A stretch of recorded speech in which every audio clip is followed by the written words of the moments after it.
because I'm normally loud enough without. Oh, yeah, that's fine. Hi, good morning.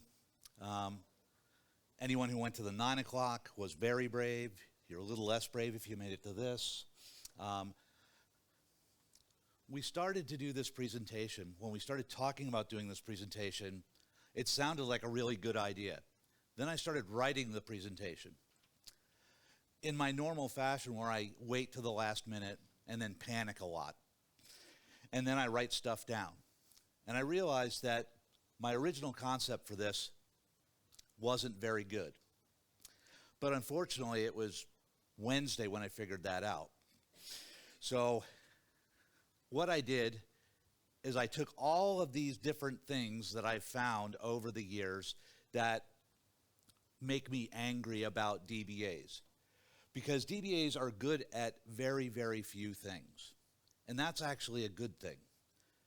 You don't have to be good at a lot of things, but you do have to be good at a very, very few things. And those very, very few things we are good at, we're also very lazy about. So what I'm trying to do is get you to start doing some things for your system that you should have done some other time and you didn't, or you should do it sometime in the future and you won't because you're not going to listen to me. But in reality, what we're going to do is we're going to talk about startup parameters. We're going to talk about your system. I have a thing in there with a slide that says do hardware rant or something. So I'm going to do a hardware rant at that point about what the things you should do when you're configuring your hardware, and why. Because I do have sound reasoning behind these things. So everyone knows White Star and knows me, so we can skip that. If it ain't broke, you need to fix it. You need to question everything, okay? Because we always say, if it ain't broke, I'm not going to fix it. And that's why people still have -E in their startup parameters. -E hasn't been around since version 7. We're on version 12. So there was many opportunities for you to fix this. But we see it frequently. And it's not quite daily anymore. It was at one point very daily, but it's not daily. And it's because people don't want to change anything, because they don't want to introduce risk into their system. And that's a perfectly valid reason to not want to do something, but it doesn't hold water, because that -E that you have sitting around there could mean something at some point in the future, and you don't want to be there. Other things that people do are like they hard code the default behavior. So now I've got progress startup options that I've set at the default behavior. If you did this with -pika, you would have a tiny little -pika value, 128, because that was the maximum when it first came out. I want that number to be 1,000,000. I don't want it to be 128. The max has increased over time, and the reason it increased is because the first initial default parameter was dumb. The second default parameter for it was also dumb. Now we're at a much higher rate, and they want it to be over 32,000 as a default. And I still think that's dumb. I think it's too low. But I want you to do that. You need to check your logs.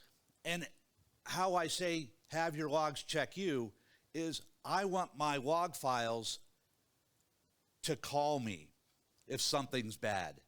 So I want to be able to go through those log files and see things that are not right and have them call you. We have a commercial product, ProTop, which does this already.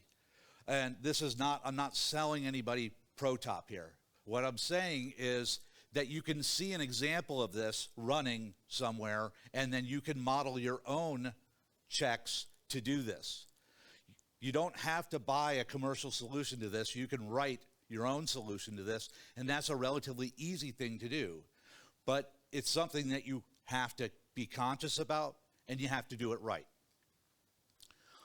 We're trying to get rid of the old parameters, the old defaults, and people forget to do maintenance as well. How many people here do a DB analysis every week? That's better than I thought, okay? For those of you who do, congratulations, you're doing it the right number of times. Everybody else, you're not doing it enough.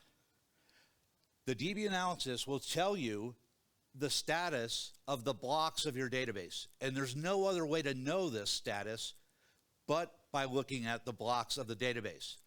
So when you get back, put in your cron tab or scheduled tasks to do a DB analysis every week. Someone's going to tell me they have a valid reason for not doing that. Hooey, you don't have a good reason for not doing that. You need to do it every week. And the other thing you have to do is actually read it. And people don't do that, because how many of those 4 people that raise their hands actually look at it every week? Bert's going, no, not us. And that's the case as well. Sometimes you can write a little scanner that goes through the document and does the work for you, or you have to look at the the whole thing and scan through it. But what's important in there is important because you can increase the efficiency of your indexes without having to shut down. So I can go out there and do an index compact, that's that forgotten maintenance that we're doing. We're not doing the DB analysis, then we're not taking action on the DB analysis, and that's what you have to do. So when to change things? You need to look at it at the release of OpenEdge, whenever you're going to do a major OpenEdge release. And the reason for that is because defaults are going to change, other things are going to happen. So where I used to set PF, the packing factor stuff for client server, in version 12, I don't set it. And the reason is because the defaults have become reasonable. So I would rather have the defaults which are reasonable set, so if they change those defaults in the future, I'll be able to take advantage of them. Before every major application change, if you're getting an application from an outside vendor, then using their time is the right thing to do. Operating system change, you just want to make sure that every time you do some major change, or if you come to a conference like this and you hear something nifty, well then great, let's do that. People like the word nifty. It's very technical. But every day and every so often, and we'll talk about the every day and every so often portion of this, because certain things I do want you to look at every day, or I want them at least to chase you every day. And then other things that you look at every so often, like the DB analysis. Maybe if you don't look at it every week, maybe if you look at it every other week or once a month, I'd be happy with that. Because I may not have the ability to take action every week. I may not have the time to do that, but I do at least have enough time to do it once a month. And that way, I'm getting the value of it. I'm being able to correct what problems I find in that procedure, and then I can move forward, and I'm helping my clients. And by doing that, I'm avoiding potential phone calls in the future. What I'm trying to do is I want nobody to call me. And I think every DBA in the world wants no one to call them. Nobody wants to have their cell phone ring at 3 in the morning. You wake up and you answer that phone call, and it was something that you could have prevented. And the worst ones is, oh, it's always horrible on Monday morning. They don't tell you that the previous 500 Monday mornings. They tell you one time because it's become unacceptable. But no one told me that it was nearly unacceptable for the last 52 Monday mornings. So you need to be proactive and not count on anybody calling you. What we don't want to do, I don't know if anyone saw this Simpsons episode. This was when when Homer Simpson became an inventor. And he invented an alarm that was the "it's everything's okay" alarm. And when he turned it on, every 3 seconds it was like, ah, ah. And then, so then he's standing there and he's got this thing going, ah, ah. And so he has to smash it with a hammer. So that's what you'll do as well if you set up the "everything's okay" alarm. So I don't want only good things to come to me. I don't want good things and bad things coming to me. I want a combination of the two. And the reason is I want them to always be important. I want to care. And that's really, really hard to do. When we set up our product for a client the first time, we try to have the number just 0. I don't want there to be 0 alarms for people. 0's not good because I don't know things are working, because it might not go through my email chain. It may not go to my pager. It may not go to my phone. What I need there. So what I want is I want a number a bit over 0 that allows it to look at my alarms and send them to me, but not so many that I'm getting them all the time and I go, shut that off or ignore it. So it's a fine line there, but don't be Homer Simpson and get the big alarm is okay. But it's got to be a combination. I've got the all okay. The one thing that it's okay to send to yourself every day and unacceptable to not read is the status of your backup. You need to have the status of your backup come every single day. And I know what you're going to do. You're going to create a folder, and you're going to have those alerts go to that folder because you're too smart to read your emails. You don't have time. But that one's important. That one you need to read. And what I do is I get the return code from the backup command when it's successful, and I grab a little tiny bit of the log at the end just so I have a little bit of information. But I don't have a huge tome to read. I don't want to read a huge tome. I just want to know that the backup finished, and I look at the little bit of the log just to verify that. But then I know it really worked. Some alerts should be sent on error, and some alerts should be sent right to your SMS on an error. So if you think about it, you've got things that you care about, and those could just be logged, and you could look at that log every so often. You've got things that you care about, and that could become problems. And they could become problems if you ignore it. So that I'd want to come to my email. Then you have, if you don't take care of it right now, I'm going to be in huge trouble, or I'm already in huge trouble. The database is down. I want that to come to my phone, and I want it to send shockwaves into my body because I want to address it right away, okay? So make sure that you understand the severity of the condition and you send the appropriate message that way, because I don't want anything that comes to my phone that I would think, even in my remotest dreams, that I would ignore. If it comes to my phone, I care about it, and I'm going to do something every time. There'll be something I have to do. I might have to clear a log file. I may have to switch AI files. I may have to do something manual. But I will take action when that thing comes to my phone. When things come to email, it means that you should care about it enough that you're going to read that email, and don't save it. Don't save that email. I don't want 400 days of the backup worked emails, because I don't care that the backup worked except the day that it worked.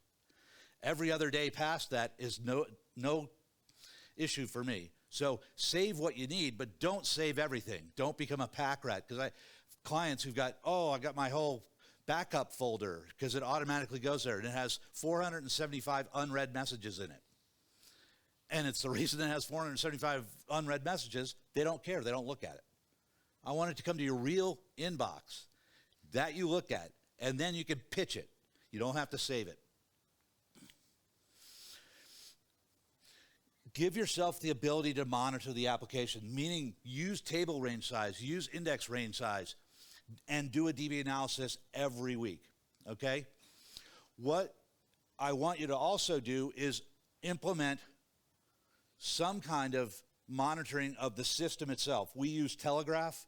Other people use SAR. Other people use some proprietary piece of software that they have. They may have Nagios or something else implemented out there, but have something that's out there doing the operating system, and then you have to do the stuff about the database.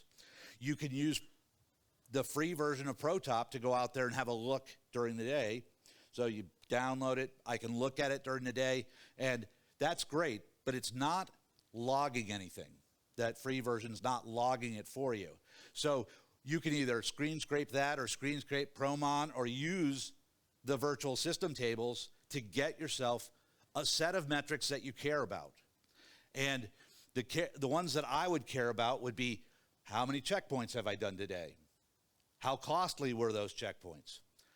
How many IOs have I done today? How many logical reads versus physical reads have I done today? Those are the kinds of things that I care about. And the reason I care about those things is because I need to know what normal is. Okay? Monday is going to look like a Monday at most places, especially if you work in manufacturing, because Monday through Friday, it might be Monday through Monday looks the same every week, because you've got 3 shifts, they come in, they do the same thing. So you see a spike, shift, spike, shift. It's the same way. If you're in a 9 to 5 office, you've got 2 peak periods.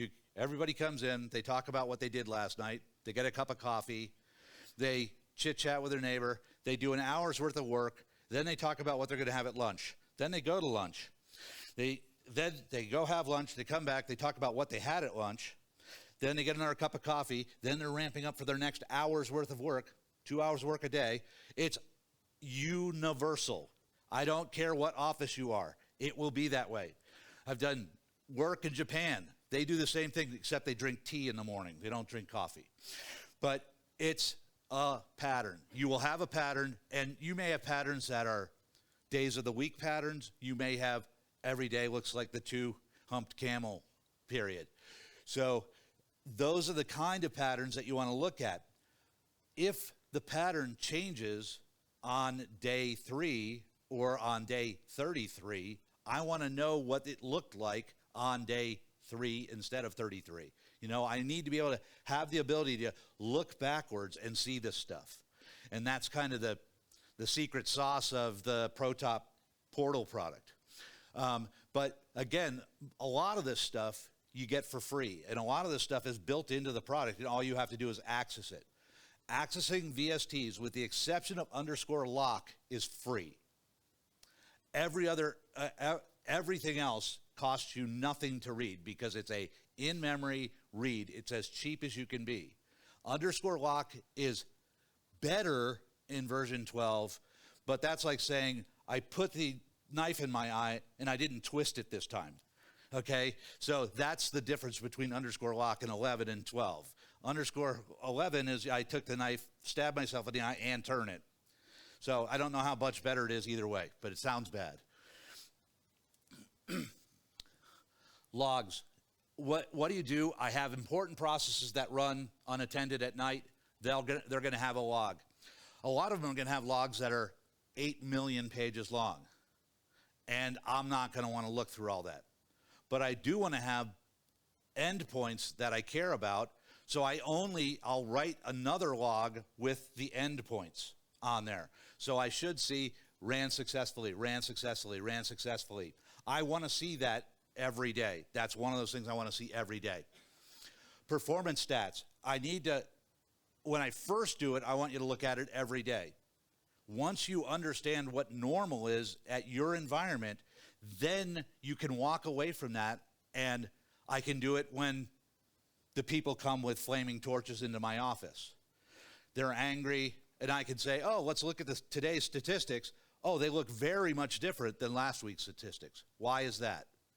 And we find out that if you look at this stuff and graph it over time, what you're going to notice is that a lot of metrics will go like this, and then there'll just be a big spike. It'll be really pronounced when you look at it graft. And what that is someone put in a application change. And we notice it a lot where somebody puts in the application change and they put in a table scan program. So they're running along just fine, and then all of a sudden you see this big spike in IOs, and you see a big spike in the number of latches that you have, and a big spike in all this other stuff. But it goes back to this one very day. And you go, what did we do on June 3rd? And so he goes, oh, wasn't that the day we did the release? And then you can go back and trace back what happened. So you're trying to look for events that way. Before you walk out of the office, or right when you walk into the office, you need to look at the process table every single day. And that's because I don't want to have any runaways. I don't want to have things that are out there. I don't want to have big bloated Java processes out there. So those I want to restart and get going again. Have a daily checklist and really check it. So you actually put a little check on a piece of paper that yes, I did this and I verified it and I know. That way you're checking yourself, because what you're going to do is you're going to become so complacent with this that you're going to miss things. By having the actual physical checklist that you're actually checking off, you won't forget things. And I had a client that they got so serious about it, they made the guy initial it every day. So you knew who was responsible for looking at the log file. You knew who was responsible for looking at this, and they had to put their little initials on that. So their operators were doing it, but it gave accountability. Right when it had accountability, people actually did it.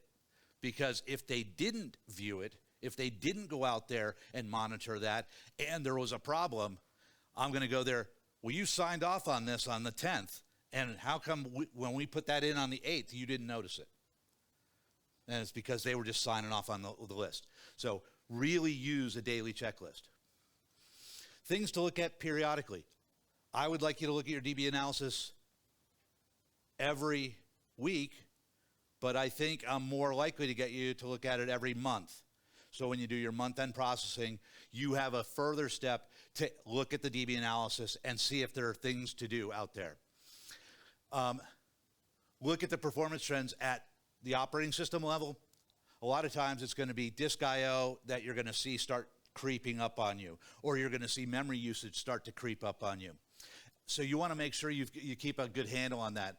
And am I going to fill my database? Am I going to fill my big B parameter? Or could I use my big B parameter more efficiently some other way? So, because one of the things we find is people have really, really small tables that they read billions of times a day. And when I say small tables, like in the United States, we usually have the state table. And some people have a state table that they just look through constantly all day long, and they do a billion reads on that. I just take that table, I put it into the alternate buffer pool, I set the alternate buffer pool high enough, I never do another I/O for that table again, okay? I read it one time at the beginning of the morning or after startup, and then I never have to read that table or do all of the LRU activity associated with that table. That alternate buffer pool is an amazingly good device to get rid of I/O and to get rid of latching overhead. And the latching overhead's actually larger than the I/O, because usually if you're reading it that frequently, it's going to stay resident in memory. But what you're doing over and over again is you're updating the LRU chain to say, don't put me at the top of the list. I want to be at the bottom of the LRU chain so I don't get least recently used and thrown out. But you have to, every time you touch it, you have to go tell it that. So putting it in the alternate buffer pool gives you this huge boost in performance, and and it costs you very little to do that. It's a pittance of memory. Storage trends, you need to understand when you're going to run out of stuff, because this is going to require you to purchase something. So your window for it's much longer. You've got a purchase window that, in the best case, if you bought it, if you bought it during the pandemic, it might take 3 or 4 months to get there. We have stuff that's still taking us at least weeks to get there, even when it's urgent. So you can't get into a situation where you're not going to be able to meet the lead time of your vendor. So really keep an eye on storage, because that's important. Get rid of unsupported stuff. And I talked about this at the beginning, but -E is my biggest pet peeve. But we have minus direct IO, which it never really worked. And now it doesn't work. And it could be hurtful. So, yeah. What's that? Direct IO. Well, it's still, some places, some people say it works. And, we haven't found it ever worked if you had everything tuned properly. We find that tuning works better than direct IO. Direct IO is a Band-Aid, and it's a bad Band-Aid.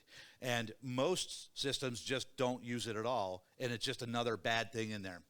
LK Rela, which is something that was put in a long time ago. It's a different release mechanism for blocks. Don't use that anymore. XMS, it's had its day and it's done. That was an extra shared memory to have for growth for like the lock table. It increases by 1, gives you that little space. Progress gives you plenty of extra space now, so don't need to do that. This one was from Tom, -I, and Tom tends to do a lot of dump and loads for clients because he can speed the process up and all of that. One of the things that he takes advantage of is he uses -I, because that does lots less logging. There's no above the water logging. There's all the below the water logging is still there. But the above the water logging is all taken care of for him. But he uses -I for that. If he doesn't change their startup parameters back, he's going to have that in there. If they crash, they're going to have no integrity. So really, if you do that, you need to make sure that you're either using a startup script that you're never going to use again, or you're only going to use at conversion time, or that you get it out of there. -spin, these are things that are set improperly. And we know that this is set improperly because we get to change it all the time. So a lot of people read an article from Gus that was never written. Gus never wrote this, ever. At least he swears to it to this day. And I've had him on a truth serum. I had him on a lot of the red wine truth serum last night. But he swears he never said this. But there was a thing that they said, oh, he says it's 1 times the number, it's 10,000 times the number of CPUs you have, number of cores. Hooey. That's wrong too. We find that 99.9% of people benefit from a -spin in the 2,000 to 10,000 range. 99%. There are people who do not fall into this case. So when you change it, you need to understand what effect it has on your system. And it mostly is looking at latches. If you start seeing lots more latches, then that's a problem. If you see lots more context switches, that's a problem. So that -Pica, that was an old default years ago. The new, and it was the limit. Now a million's the limit, or some 32-bit number that way. The default now is 131,000, okay? So if you hard-coded that maximum one time ago and never readdressed it, that's the thing you need to address. So I like the number 1 million. I think 1 million's great. And the reason is because if you run out of that -Pica, for the end user, it looks like the system is stalled. They cannot do updates. So everybody who does an update will stall until -Pica catches up. So it's important to always stay ahead. You don't want it to be close. Do not hard code again. Okay, this is my crazy hardware diatribe, and everyone's going to say, we can't buy new hardware. I know. But you will buy new hardware sometime in the future. It may not be for right now, but the first thing is, when you buy new hardware, there's a very, very high percentage chance that that hardware will be NUMA. You need to ask about this before you buy it. NUMA is non-uniform memory access, and what it does is it tightly couples 2 sets of CPU and memory, 2 or more. It's either 2, 4, some binary number. So what happens is I have a set of CPUs and tightly coupled memory. Then I have a high-speed interconnect to another place that has CPUs and memory. This works great if you have a web server. This is a great thing if you have a web server.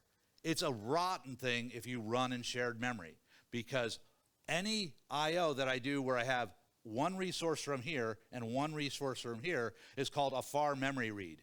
And what happens is this CPU gets a request and the data lives over here. So it has to do a read across the high-speed bus, grab what it needs, bring it back, come back up here, run what it did, and then write it back all over again. The best case scenario, if you get a hit, if you get a direct hit, you don't get a cache miss or anything like that, you're going to be 3 times slower in NUMA. And it's even worse than that because when you get if you get a memory miss, it's going to be at least 7 times worse. The other thing that happens is NUMA works great until it doesn't. What I mean by it works great until it doesn't is if you run it and you're not very busy, you'll always stay in affinity in that one CPU and memory slice. But right when the system starts getting busy, it goes, I'm going to be nice and give you these other CPUs to use.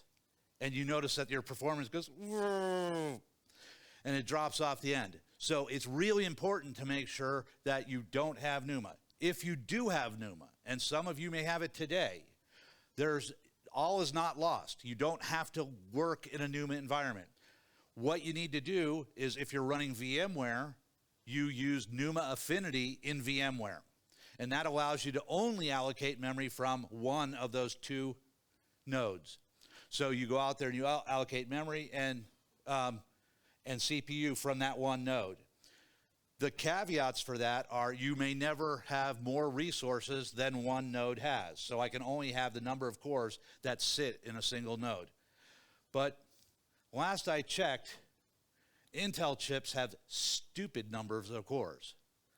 They have absolutely stupid numbers of cores. Very few people really require all those cores. Most people require much, much less. So what you need to do is if you've got 20 cores per side, per die out there, you can run with up to 20 cores. And if there's 128 gig of memory, you have 256 in the whole box, well, you can only allocate 128 meg of RAM. That's the bad part. But the good news is that your performance will become much better. Your performance will become predictable all the time. And that's what you lose with NUMA. It's not predictable because when you're at low tide and there's not many people on there, Affinity works great. The second it starts getting busy, Affinity goes out the window and you start having poor performance.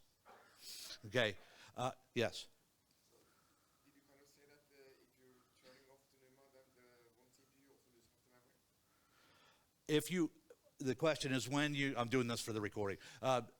If you turn off, if I go out there and I turn it off, if I'm working on bare metal, okay?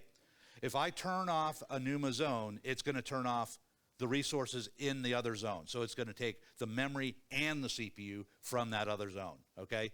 And you want to do that. That's what you want to turn off.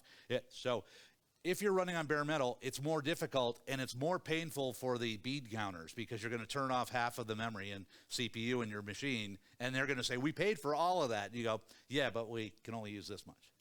But if you pull off the CPU, then it would actually have all the memory. No, it wouldn't, because you still have to, you have the memory is tightly coupled with the CPU, okay? If I take out this CPU, I still have these guys, but if I do any far memory reads, they're over here. So the problem is you have to turn off both. You could reallocate that memory. You could take the chips out of there and put them on the other board, and you'd be okay, okay? So you can do that, and we have done that in the past. So people are running on bare metal, but it's way easier to do this with VMware, because VMware has NUMA control in it natively. So you don't have to do anything to get it. When you go up there, you just bring up the NUMA controls and you say, I want to be on node 0 and I want my memory to be on node 0, or whichever node you want. Then you don't lose all that other resource. And the other people can go across everything. And because you put this one guy over here, NUMA's going to find everything else over there. It's just going to go, oh, we don't want to put anything over here because this guy cares about this. So you don't have to automatically affine the other ones. You could just say, okay, affine one and leave the others alone. That's fine. You won't have the problem. And the only one you care about is you. You only care about your machine, your database engine. The other thing is storage. Anybody who has disks that move needs to get off those disks that move now. Disks that move are horrible. We call it rotating rust, and because I don't think we have any clients now who run with actual disk drives that spin. They are so incredibly slow when you compare them to SSD that there's no reason that anybody who has a database application where you're getting data off disk all day long or getting data off storage all day long, you want performance. You want to make sure. And it insulates you from the bad buffer setting or something else. And the cliff that you fall off of at a bad buffer hit rate is much, much less steep. It's a lot less steep for you. You don't have to worry about falling off the end of the world. So all people should have solid state. Now, if Tom were here, he would say something else. He would say all people should have local solid state, not SANs. And I'm willing to say he's right, but he's not practical. A lot of people, it's not practical for you to go out there and individually allocate SSDs into the chassis of your drives, of your machines. If you can, it's the best way to go. You will never beat the performance of it, ever. It is greasy fast. The problem with SANs is every foot that you are away from the CPUs in memory, you have a nanosecond more that you're worried about, okay? A nanosecond doesn't sound like a lot of time, and it's not if you did it once. But you don't do it once. You do it billions of times a day. So you need to understand that a little thing times a billion becomes a big thing. Because if I came up to you and go, here's 1 cent, you'd say, thanks, cheap boy, and send me out the door. If I came up to you and said, here's 1 billion cents, you'd probably be a little more happy. So think about it that way. You think about this, and we just call it death by 1,000 pinpricks because you're going out there and you're going to have a lot more. The worst case scenario is that there's a even greater distance between you and that 1 nanosecond becomes 10 nanoseconds, or it becomes 100 nanoseconds, or becomes 1,000 nanoseconds because you've got long network runs getting to that. This becomes particularly important when you move to Azure or if you move to AWS. You need to tell them that your storage needs to be in the same proximity zone as the CPU and memory. Must be. You don't want to be across. We did some testing on Azure, and we found that if we don't do that, Microsoft likes to spread things out to spread the risk. And they have everything going all these other places. You start looking at that, and your read times become really, really slow. So you have to have affinity there. And in AWS, there's something called ephemeral storage. Ephemeral storage is the storage that is physically residing in the box with you. All their boxes have the ability to have ephemeral storage, and it's SSD, and it's lightning fast. You will get a huge amount of warnings when you allocate it, because it'll say, if you delete this machine, this will all go away. Well, if I take your machine from your machine room and I throw it into the river, it's all going to go away too. So I just have to be smart enough not to delete my own machine. So you don't want to change. On AWS, you can use ephemeral storage. It's secure, it's good, it's fast, but you can't be an idiot. So that's the only caveat, is the no idiots rule. But everybody else, use ephemeral storage. It's really fast, and it's surprisingly inexpensive.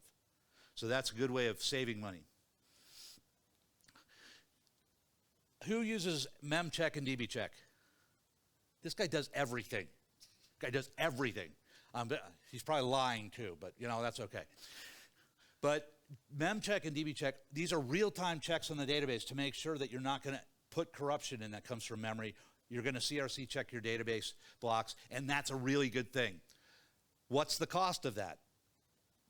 There is a cost. I haven't been able to measure it yet, but there is a cost. So it's not particularly expensive. It's less than 1% in our benchmarking. LRU skips, if you're not using LRU skips, you should be using LRU skips. If you need a number, set it to 1,000 and then be done. You could set it to 100 and I'd still be okay with that too. But the LRU skips is allowing you to get stuff off of the chain. It lets you get things off. So you have to read it a lot more times before it gets kicked off the chain.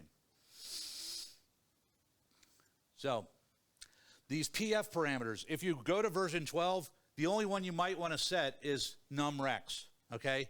The defaults for version 12 are what they should have set them when they had the parameter built in the first place, because they knew that 0 was not the right number, but they defaulted to 0. In version 12, they now default to a non-zero number, and for the most part, except numrex, it's the right number. The only thing we do about numrex is we'd set it to a much higher number, like 1,000, so you could get 1,000 records in one packet going across, especially if you're using large packet size and you have jumbo frames enabled on your infrastructure. Then setting that numrex up high will give you a lot greater packing factor in those blocks out there. And that's a very good thing, because that means less round trips, less latency.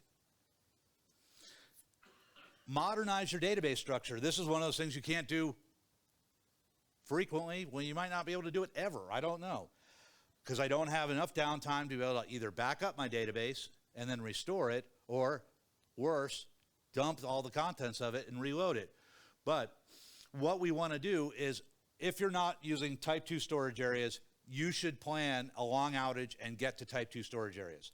Full stop. They've been around for many, many years, and it's too late to have them not running in that anymore. There's only a very limited number of reasons to run in a type 1 storage area, and that might be tables that are incredibly small. Stick them in the schema area or something. I don't care. Have one type 1 area that you just stick all the little tables in. That's fine too. But don't use them for the majority of your stuff, because you want to be able to take advantage of clusters, because clustered data is more efficient data and it works much faster. You're not going to get as much data scatter in a type 2 storage area. So it's really, really good idea. Have a reasonable before image cluster size. This only requires you to go down and come back up. So what you do is you come down, you change the cluster size from the default, which has always been too small, up to 64 meg, okay? So, and then always use 8K block size. And someone's going to go, well, we're on Windows. How's 4K block size? That's good too. It's not as good as 8K block size, but it's at least better than 1K block size. 1K blocks are garbage. So use 8K if you have a choice. If you're on Windows and you intend to stay there and you just can't get over being different than the operating system, you could be 4K. But 8K works better because you're doing less round trips, so you're catching things faster. Do periodic maintenance. This is I read my DB analysis. Restore your database and backups. This means really restore them. So go to another machine, put the tape in, restore it. And that means build the operating system from scratch. The reason you need to do that is because I need to know that I can do this in the future. This is particularly important for your annual backup. At the end of the calendar year in the United States, everybody does a calendar year backup. And the reason you have to do that is because you're going to tell the IRS that's how much money you made. And they can come back to you in 6 years, 364 days, and go, we want to see what happened on December 31st of that year. And they have the right to get you to do that. If I don't have an operating system backup and all the other pieces of that, I can't do it. So it's important that you do that. And then run a recovery scenario. And running a recovery scenario means I want someone else to read my documentation and do the recovery without me being present. If they can't do it without me being present, it doesn't work. So, because I'm going to get killed in the blast that blows up the building, okay? It's tragic. It's how I died. Okay, what indexes to compact? When I look at a DB analysis, I go down to the index analysis section of that, and I want to see thousands of blocks, okay? I really want to see thousands and thousands of blocks out there. Anything that's over 1,000 blocks becomes a candidate really quickly. But you also need to look at the percentage of utilization in there. If it's thousands of blocks and a low percentage of utilization, under 70%, that one goes right to the top of the list, and yes, you're going to get rebuilt. When you do that, if you have after imaging enabled and or replication enabled, you will do a lot of logging. You will do the number of index blocks deep times the number of index blocks times, okay? So if I've got 1,000 blocks in a three deep index, so my index is 3 levels deep, I'm going to potentially do 4,000 blocks into. It's 1 plus the number of the depth of the index times the number of blocks that you have. It'll probably be less than that, but that's the worst case scenario, would be exactly that number. Once you start and you've gotten all the bad ones done, you've got all those bad big tables, low utilization. Once you have those guys done, then you want to go look at your index statistics from the database. Which indexes am I reading every day or every second of every day? And you're going to find out that there's going to be a few that are going to be these little tiny indexes. And they may not be as efficient as they could be, so fixing those gives you a big benefit right away. Because you think about it, if I do something, I'm reading it 1 billion times, and I go from 10 blocks to 9 blocks, well, that saves me 1 billion reads. So if I get 2 blocks less, then that saves me 2 billion reads. So these numbers become really fast. So index statistics and that's why I say turn on index stats. You need to look at them all. Make sure you have enough there. If you don't know how to set table stats and index stats, download ProTop and it will tell you how to set it. What's the best percentage of utilization these days? What's the best percentage of index utilization these days? 100% is the best, okay? But it's also not the best, okay? The problem with 100% buffer index compaction rate is that every insert I do is going to cause an index block split, okay? So what's the real number? 95-ish, okay? Yeah, not 80, way not 80. Okay, you want to be in the high 90s. And the reason is because indexes are so big and so traversed that just a little bit of inefficiency in that becomes painful quickly. So you pay for it quickly. Okay? Any other questions about that? Okay. So the bottom line here is I want you to stop ignoring stuff. Okay?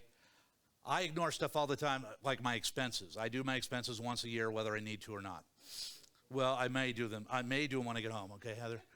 I promise I have really good thoughts about expenses this time.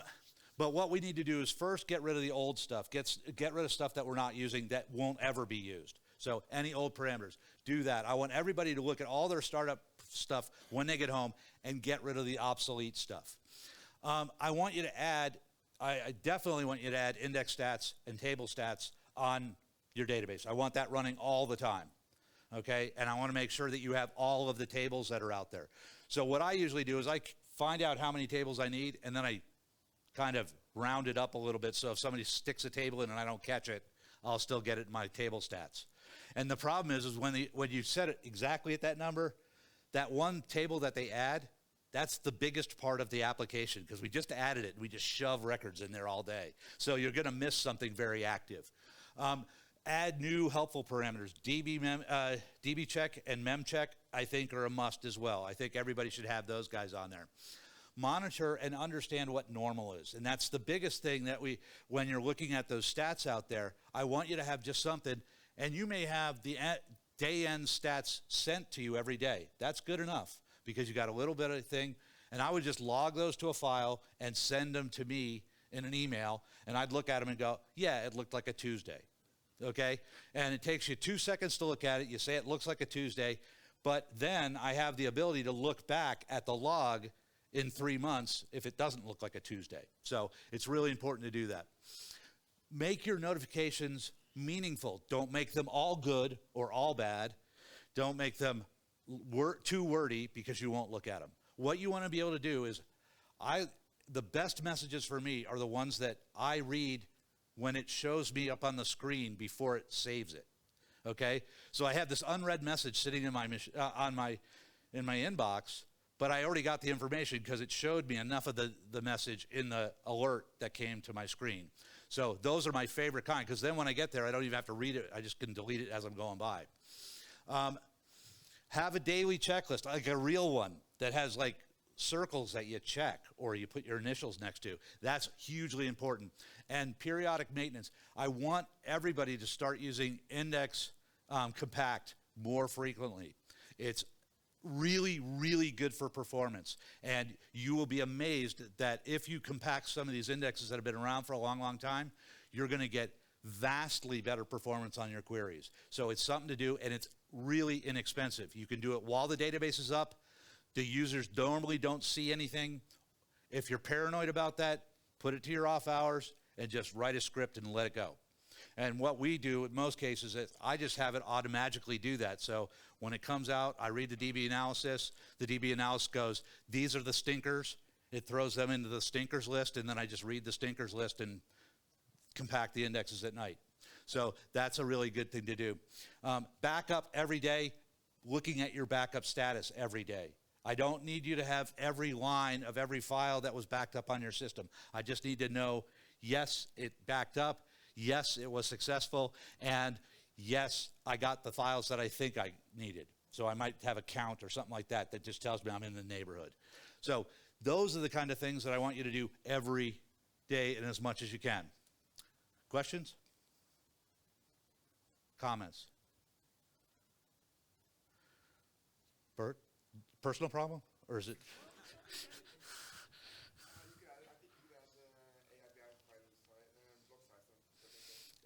Yeah, AI and BI block size, having them go up to a higher block size is absolutely a great idea. Yeah, those are things I'm so used to it already being set, so I don't think about it. And that's kind of the complacency that you get, is you don't think about those things. So it's a really good point to make sure that you use larger block sizes for your AI and BI file, because you're going to have more efficient I/O going to those files. And that's anything you can do for those efficiency, especially on critical files like the AI and BI files, because the only blocking I/O that Progress does is to the BI file. It doesn't block when it goes to the AI file unless you don't have enough Pika in a replicated environment. But the BI file, it can block on that if you're not efficient enough. So if you get buffers flushed at checkpoint, you'll notice that will be the bellwether of whether you're efficient or not. And you had a question?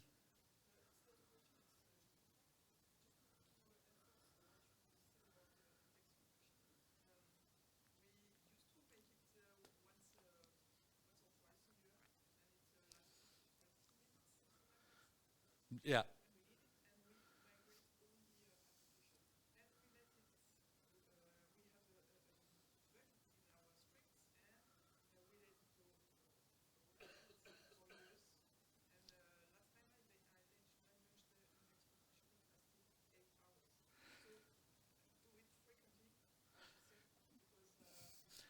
And I'll tell you the reason behind that, okay?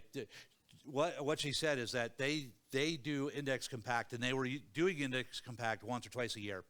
And then there was a bug in the script, and it didn't go off and run. When they were doing it before that, when it was running frequently, it took about 20 minutes. They waited 4 years. They were checking their logs. Sorry. But they did that index compact, and it took 8 hours. The reason it took 8 hours is because it had an immense amount of work to do. So all of those blocks, when I said you could have up to 1,000, times the number of that, all of that stuff, the amount of logging they did on that index compact was hundreds fold compared to the amount they do when they do it on a regular basis. I'm not really even a fan of the twice a year thing. I'm much more of a fan of the once a month thing. So doing it more frequently will make it run faster, and it will make less changes happen per unit of index compact. So it's a good thing to do. Some people say our database is very large and we don't care about a lot of it, so you could push some of that stuff off. But the stuff that's active, the stuff you're looking at with index statistics that's bubbling up to the top all the time, those I want done monthly, every month. I want them compacted. Then get the stinkers, so get the busy ones, then the stinkers, and then you could do anything else as a luxury item. Okay? Any other questions?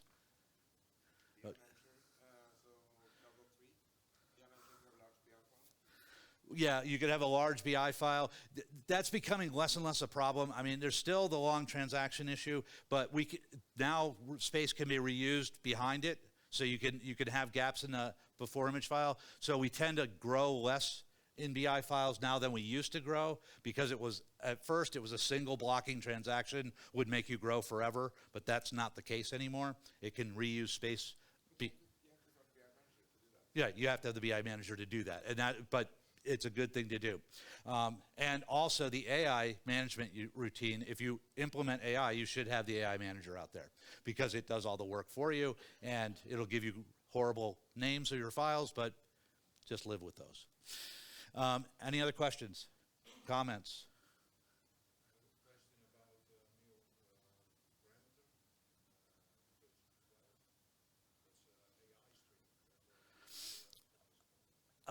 Well, we've heard, I haven't tested it, so I can't give you the advice.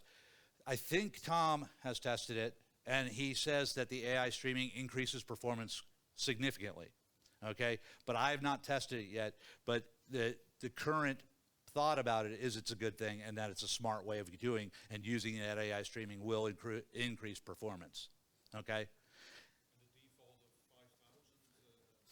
It should be enough. Yeah, it should be enough. I mean, I'm hoping that you're not going to have that many blocks buffered up. Okay, so you don't really ever have a lot of AI blocks buffered up, so it should be able to stream it very quickly. Okay, so I think the default's probably okay. Again, once we get and actually can run a real test, I think it's more of having some time and having a database that has enough I/O to do it. It's easy to test read. It's really hard to test update. It's really, really hard to test update. So, but have you tested it? No. Okay. I was hoping. Anyone else? Okay. Well, thank you so much. You're very brave for coming on a Friday after getting drunk.